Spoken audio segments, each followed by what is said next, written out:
ಹರೇ ಕೃಷ್ಣ. ಬ್ರಹ್ಮದೇವನಿಂದ ಹಿಡಿದು ಈ ಲೋಕದಲ್ಲಿರುವಂತಹ ಒಂದು ಸಣ್ಣ ಇರುವೆಯವರೆಗೂ ಅವರ ಹತ್ರ ಎಂಥ ಐಶ್ವರ್ಯ ಇದೆ, ಅವರು ಎಂಥ ಯೋಗವನ್ನ ಪಡ್ಕೊಂಡಿದ್ದಾರೆ, ಮತ್ತೆ ಎಷ್ಟು ದೀರ್ಘಾಯುಷ್ಯವನ್ನ ಪಡ್ಕೊಂಡಿದ್ದಾರೆ, ಅವೆಲ್ಲವನ್ನ ಭಗವಂತ ಮನಸ್ಸು ಮಾಡಿದ್ರೆ ಕ್ಷಣಾರ್ಧದಲ್ಲಿ ಅವೆಲ್ಲವನ್ನು ಕಸಿದುಕೊಡೋ ಬಿಡಬಲ್ಲ. ಆದ್ರೆ ತನ್ನ ತಂದೆಯಂತ ಒಬ್ಬ ಪರಾಕ್ರಮಿ, ಒಬ್ಬ ದೈತ್ಯ, ಒಬ್ಬ ಅಸುರ, ಅಂತಹ ಒಬ್ಬ ಹಿರಣ್ಯಕಶಿಪುವನ್ನ ಕೊಂದ ನಂತರ ಆತ ತನ್ನ ಮಗನಾಗಿದ್ರು, ಯಾರು ಪ್ರಹ್ಲಾದ ಮಹಾರಾಜ ಹಿರಣ್ಯಕಶಿಪುವಿನ ಮಗವಾಗಿದ್ರು ಕೂಡ ಹಿರಣ್ಯಕಶಿಪು ದೇವತೆಗಳಿಂದ ಪಡೆದುಕೊಂಡಂತಹ ಐಶ್ವರ್ಯ, ಆಸ್ತಿ ಮತ್ತೆ ಆಯುಷ್ಯವನ್ನೆಲ್ಲ ಭಗವಂತ ಕೆಲವೇ ಕ್ಷಣಗಳಲ್ಲಿ ಅವೆಲ್ಲವನ್ನ ಮಾಯ ಮಾಡ್ದ. ಆದ್ರೆ ಪ್ರಹ್ಲಾದ ಮಹಾರಾಜ ಏನ್ ಹೇಳ್ತಾನೆ ಗೊತ್ತಾ? ತನ್ನ ತಂದೆ ಮರಣ ಹೊಂದಿದ ನಂತರ ಕೂಡ ನಾನು ಅವೆಲ್ಲವನ್ನ ತುಂಬಾ ಸಂತೋಷದಿಂದ ಅನುಭವಿಸಬಹುದಾಗಿತ್ತು. ಆದ್ರೆ ನನಗೆ ಇಂಥ ಒಂದು ಐಶ್ವರ್ಯವಾಗ್ಲಿ, ಅಂತಸ್ತಾಗ್ಲಿ, ದೀರ್ಘಾಯುಷ್ಯವಾಗ್ಲಿ ಇದ್ಯಾವುದೂ ಬೇಡ. ಯಾಕಂದ್ರೆ ನಾನು ಈಗಾಗ್ಲೇ ಅದನ್ನ ಅನುಭವಿಸೋದನ್ನ ನೋಡಿದ್ದೀನಿ, ಅನುಭವಿಸಿರೋರನ್ನ ಕೂಡ ನೋಡಿದ್ದೀನಿ. ಹಾಗಾಗಿ ನನಗೆ ಅದರ ಅವಶ್ಯಕತೆ ಇಲ್ಲವೇ ಇಲ್ಲ.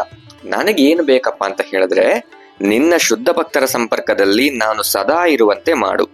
ನಾನು ದಾಸನಾಗಿ ಭಕ್ತನಿಗೆ ಪ್ರಾಮಾಣಿಕವಾಗಿ ಸೇವೆ ಮಾಡುವಂತಾಗಲಿ. ತಾನು ಮನಸ್ಸು ಮಾಡಿದ್ರೆ ಇಡೀ ಬ್ರಹ್ಮಾಂಡವನ್ನ ಮತ್ತೆ ಪ್ರಹ್ಲಾದ ಮಹಾರಾಜ ಆಳ್ಬೋದಿತ್ತು. ಯಾಕೆ? ತನ್ನ ತಂದೆಯಾದ ಹಿರಣ್ಯಕಶಿಪು ಅಷ್ಟು ಆಸ್ತಿಯನ್ನ ಮಾಡಿದ್ದ, ಎಲ್ಲವನ್ನ ಮಾಡಿದ್ದ. ಆದ್ರೆ ಪ್ರಹ್ಲಾದ ಮಹಾರಾಜ ಅವ್ಯಾವುದನ್ನು ಬೇಡ ಅಂತ ಹೇಳ್ದ. ಬದಲಿಗೆ ಅವನು ಕೋರ್ಕೊಂಡಿದ್ದು ಇಷ್ಟೇ, ನಾನು ನಿನ್ನ ಭಕ್ತರ ಸಂಘದಲ್ಲೇ ಇರಬೇಕು, ಆ ಭಕ್ತರಿಗೆ ನಾನು ಸೇವೆಯನ್ನ ಮಾಡಬೇಕು. ಕೇವಲ ನಾವು ಕೃಷ್ಣರಿಗೆ ದಾಸವಾಗೋದಲ್ಲ, ದಾಸರಿಗೆ ದಾಸರಾಗ್ಬೇಕು. ಅಂದ್ರೆ ಕೃಷ್ಣನ ಭಕ್ತರಿಗೆ ನಾವು ಭಕ್ತರಾಗ್ಬೇಕು. ಅದು ಒಬ್ಬ ವೈಷ್ಣವನ ಒಂದು ಪರಮ ಕರ್ತವ್ಯವಾಗಿರುತ್ತೆ ಅಂತ ಪ್ರಹ್ಲಾದ ಮಹಾರಾಜ ಇಲ್ಲಿ ಹೇಳ್ತಿದ್ದಾನೆ. ಪ್ರಹ್ಲಾದನ ಮಹಾರಾಜನ ಒಂದು ವ್ಯಕ್ತಿತ್ವವನ್ನ ನಾವು ವೈಷ್ಣವರಾಗಿ ಬದಲಾಗಬೇಕು ಅಂದ್ರೆ ನಾವು ಅವನ ವ್ಯಕ್ತಿತ್ವವನ್ನ ಫಾಲೋ ಮಾಡ್ಕೊಳ್ತಾ ಹೋಗ್ಬೇಕು. ಯಾಕಂದ್ರೆ ತುಂಬಾ ಸಿಂಪಲ್ ಲೈಫ್ ಆಗಿ ಬದುಕೋದು, ಎಷ್ಟೇ ಐಶ್ವರ್ಯ, ಆಸ್ತಿ, ಸಿರಿ ಸಂಪತ್ತು, ಮತ್ತೆ ನಿಮ್ಮ ಹಿಂದೆ ಎಷ್ಟೇ ಜನ ಇರ್ಲಿ, ಇನ್ಯಾವುದೇ ದೇವತೆಗಳು ಇರ್ಲಿ, ಯಾರೇ ಇರ್ಲಿ, ಅವೆಲ್ಲವನ್ನ ಬಿಟ್ಟು ಕೇವಲ ಹರಿಯ ದಾಸರಿಗೆ ದಾಸರಾಗುವುದು ನನಗೆ ಮುಖ್ಯ, ಅವರ ಸೇವೆಯನ್ನ ನಾನು ಮಾಡಬೇಕು ಅಂತ ಪ್ರಹ್ಲಾದ ಮಹಾರಾಜ ಇಲ್ಲಿ ನರಸಿಂಹದೇವನ ಹತ್ರ ಕೇಳ್ತಿದ್ದಾನೆ. ಆದ್ರೆ ನಮಗೆ ಭಗವಂತ ನನಗೆ ಸಾವೇ ಬೇಡ, ನನಗೆ ದೀರ್ಘಾಯುಷ್ಯವನ್ನ ಕೊಡು, ನಾನಿವಾಗ ನೋವಲ್ಲಿ ನಳ್ತಾ ಇದ್ದೀನಿ, ನನಗೆ ಸಂತೋಷವನ್ನ ಕೊಡು, ನನಗೆ ಐಶ್ವರ್ಯವನ್ನ ಕೊಡು, ಆಸ್ತಿಯನ್ನ ಕೊಡು ಅಂತ ಕೇಳ್ತಾ ಇದ್ದೇವೆ. ಆದ್ರೆ ಯಾವಾಗ್ಲಾದ್ರೂ ನಾವು ಭಗವಂತನ ಭಕ್ತರಾಗಿ ಮತ್ತೊಬ್ಬ ಭಕ್ತನ ಸಹವಾಸವನ್ನ ಮಾಡಬೇಕು, ಅವರ ಸಂಘದಲ್ಲಿರ್ಬೇಕು, ಹಾಗೆ ಆ ಸೇವೆಯಲ್ಲಿ ಅಂದ್ರೆ ಭಗವಂತನ ಸೇವಕರ ಸೇವೆಯನ್ನ ನಾವು ಮಾಡ್ಬೇಕು ಅಂತ ಯಾವಾಗಾದ್ರೂ ಬೇಡ್ಕೊಂಡಿದೀವಾ? ಇಲ್ಲ ಅಲ್ವಾ? ಭಗವಂತರ ಸೇವಕರು ಅಂತ ಹೇಳಿದ್ರೆ ಗುರುಗಳು, ನಮ್ಮ ಶ್ರೀಲ ಪ್ರಭುಪಾದರು ಇರೋದಲ್ಲ ಅಂತಹ ಒಬ್ಬ ಗುರುಗಳು, ಪ್ರಾಮಾಣಿಕ ಗುರುಗಳು, ಗುರು ಪರಂಪರೆಯಿಂದ ಬಂದಂತಹ ಗುರುಗಳು. ಅವರಿಗೆ ನಾವು ಸೇವೆಯನ್ನ ಮಾಡಿದ್ರೆ ನಮ್ಮ ಪುಣ್ಯದ ಕೆಲಸ ಉಚ್ಚ ಸ್ಥಾನಕ್ಕೆ ಹೋಗುತ್ತೆ, ಭಗವಂತ ಕೂಡ ಅದನ್ನ ಮೆಚ್ತಾನೆ. ಇಂತಹ ಕೆಲಸಗಳನ್ನ ನಾವು ಮಾಡೋದಕ್ಕೆ ಪ್ರಾರಂಭ ಮಾಡಬೇಕು.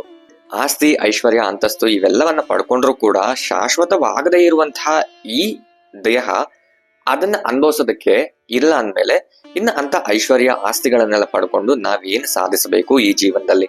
ಕೇವಲ ಒಂದು ಶ್ಲೋಕದ ಬಗ್ಗೆ ನಾನು ಇಲ್ಲಿ ಮಾತಾಡ್ತಾ ಇದ್ದೇನೆ.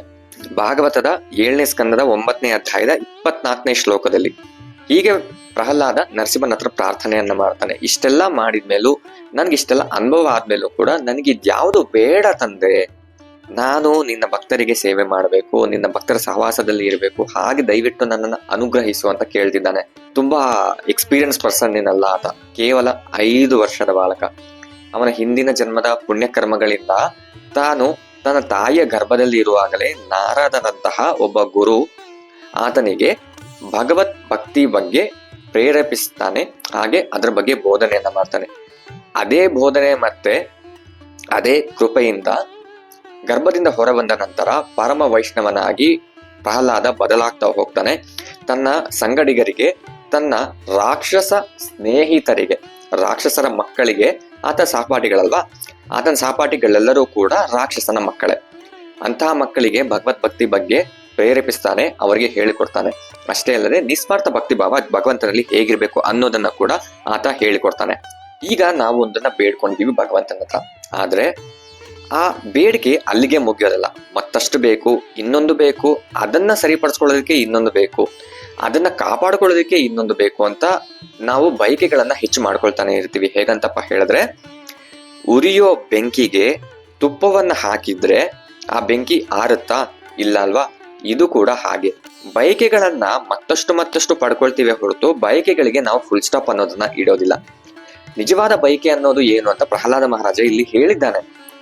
ಭಕ್ತರ ಸಂಘದಲ್ಲಿ ಇರಬೇಕು, ಭಕ್ತರ ಸಹವಾಸ ಮಾಡಬೇಕು, ಭಕ್ತರಿಗೆ ಸೇವೆಯನ್ನ ಮಾಡಬೇಕು, ನಿನ್ನ ಸೇವಕರಿಗೆ ನಾನು ಸೇವಕನಾಗಿ ಇರಬೇಕು ಅಂಥ ಒಬ್ಬ ವೈಷ್ಣವ ಕೇವಲ 5 ವರ್ಷದ ಬಾಲಕ ಇಲ್ಲಿ ಪ್ರಾರ್ಥನೆಯನ್ನ ಮಾಡ್ತಿದ್ದಾನೆ. ನಾವು ಈ ಪ್ರಪಂಚದಲ್ಲಿ ಸಂತೋಷವಾಗಿರಲು ಬಯಸುತ್ತೇವೆ, ಆದ್ರೆ ಅದು ಎಂದಿಗೂ ಸಾಧ್ಯವಿಲ್ಲ. ಅಂತಹ ಪ್ರಯತ್ನಗಳಿಂದ ನಾವು ಆಸೆಗಳ ದಾವಾಗ್ನಿಯನ್ನು ಇನ್ನಷ್ಟು ಉಜ್ವಲವರಿಸುವಂತೆ ಮಾಡುತ್ತಿರುತ್ತೇವೆ. ಇಷ್ಟನ್ನ ನಾನು ನಿನ್ನ ಭಕ್ತರ ಸಹವಾಸದಲ್ಲಿ ಇರಬೇಕು, ಆ ಭಕ್ತರಿಗೆ ನಾನು ಸೇವೆಯನ್ನ ಮಾಡಬೇಕು ಅಂತ ಅನುಗ್ರಹವನ್ನ ಕೊಡುವಂತ ಪ್ರಹ್ಲಾದ ಮಹಾರಾಜ ಕೇವಲ 5 ವರ್ಷದ ಬಾಲಕ ನರಸಿಂಹದೇವನಲ್ಲಿ ಕೇಳ್ತಿದ್ದಾನೆ. ಇವೆಲ್ಲ ಹೇಗೆ ಸಾಧ್ಯವಾಯಿತು ಅಂತ ಹೇಳಿದ್ರೆ, ತನ್ನ ತಂದೆಯನ್ನು ಕೊಂದ ನಂತರ ನರಸಿಂಹದೇವ ಕ್ರೋಧನಾಗಿ ಇರ್ತಾನೆ. ಕ್ರೋಧನಾಗಿ ಇರುವಾಗ ಪ್ರಹ್ಲಾದ ಮಹಾರಾಜ ಹೋಗಿ, ತಂದೆ ದಯವಿಟ್ಟು ಶಾಂತನಾಗು, ನಿನ್ನನ್ನು ನೋಡಿ ದೇವತೆಗಳೆಲ್ಲೂ ಭಯ ಪಡ್ತಿದ್ದಾರೆ, ಆದ್ರೆ ನನಗೆ ಯಾವುದೇ ಭಯ ಇಲ್ಲ ನಿನ್ನನ್ನು ನೋಡಿದ್ರೆ, ಯಾಕಂದ್ರೆ ನೀನು ಶಾಂತ ಸ್ವರೂಪನು, ನನ್ನನ್ನು ಕಾಪಾಡೋದಕ್ಕೆ ಬಂದವನು, ನೀನು ಯಾವುದೇ ರೂಪದಲ್ಲಿದ್ರು ಕೂಡ ನೀನು ನನ್ನ ಸ್ವಾಮಿ ಅಂತ ಪ್ರಹ್ಲಾದ ಮಹಾರಾಜ ಪ್ರಾರ್ಥನೆಯನ್ನ ಮಾಡ್ತಾನೆ.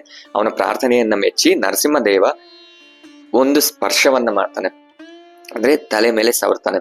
ಆ ತಲೆ ಮೇಲೆ ಸವರಿದ ನಂತರ ಪ್ರಹ್ಲಾದ ಮಹಾರಾಜನಿಗೆ ಜ್ಞಾನೋದಯವಾಗುತ್ತೆ, ಭಕ್ತಿ ಇನ್ನಷ್ಟು ಹೆಚ್ಚಾಗುತ್ತೆ. ಆಗ ಇವೆಲ್ಲ ಮಾತನ್ನ ಪ್ರಹ್ಲಾದ ಮಹಾರಾಜ ನರಸಿಂಹನ ಬಳಿ ಹೇಳ್ತಾ ಹೋಗ್ತಾನೆ.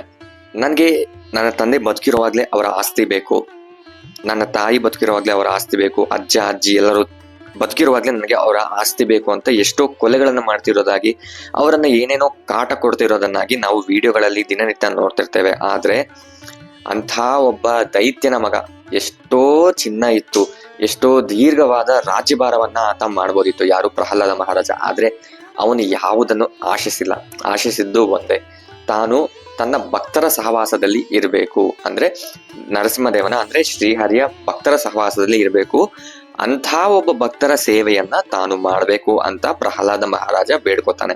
ಒಬ್ಬ ವೈಷ್ಣವನಾಗಿ ಬದಲಾಗಬೇಕು, ಆತ ವೈಷ್ಣವನಾಗಿ ಉನ್ನತಿಯನ್ನ ಪಡೆಯಬೇಕು, ಒಬ್ಬ ಶುದ್ಧ ಭಕ್ತನಾಗಿ ಉನ್ನತಿಯನ್ನ ಪಡಿಬೇಕು ಅಂತ ಹೇಳಿದ್ರೆ ಪ್ರಹ್ಲಾದ ಮಹಾರಾಜನ ಜೀವದ ತತ್ವಗಳನ್ನ ಒಬ್ಬ ಭಕ್ತ ಅನುಸರಿಸಬೇಕು. ಆಗಿದ್ದಾಗ ಮಾತ್ರ ಆತ ಪರಮ ವೈಷ್ಣವನಾಗಿ ಬದುಕೋದಕ್ಕೆ ಪ್ರಯತ್ನ ಮಾಡ್ತಿರೋದಕ್ಕೂ ಕೂಡ ಸಾರ್ಥಕವಾಗತ್ತೆ. ಇಲ್ಲ ಅಂದ್ರೆ ನಾನು ಮನೇಲಿ ಕುತ್ಕೊಂಡು ಓದ್ತೀನಿ, ಜಪ ಮಾಡ್ತೀನಿ, ಇವೆಲ್ಲವೂ ಆಗಲ್ಲ. ಭಕ್ತರ ಸಂಘ ಮುಖ್ಯ. ಅವರ ಸಂಘದಲ್ಲಿದ್ದು ಅವರ ಸೇವೆಯನ್ನ ಮಾಡೋದು ತುಂಬಾ ಪ್ರಾಮುಖ್ಯತೆಯನ್ನ ನೀಡುತ್ತೆ. ಇವೆಲ್ಲವನ್ನ ಶ್ರೀಲ ಪ್ರಭುಪಾದರು ನಮ್ಗೆ ಎಕ್ಸ್ಪ್ಲೈನ್ ಮಾಡ್ತಾ ಹೋಗ್ತಿದ್ದಾರೆ. ಈ ವಿಡಿಯೋ ನಿಮ್ಗೆ ಇಷ್ಟವಾದಲ್ಲಿ ಲೈಕ್ ಮಾಡಿ, ಶೇರ್ ಮಾಡಿ, ಹಾಗೆ ಕಮೆಂಟ್ ಮಾಡಿ. ದಯವಿಟ್ಟು ಈ ಚಾನೆಲ್ನ ಸಬ್ಸ್ಕ್ರೈಬ್ ಮಾಡ್ಕೊಳ್ಳಿ. ಹರೇ ಕೃಷ್ಣ.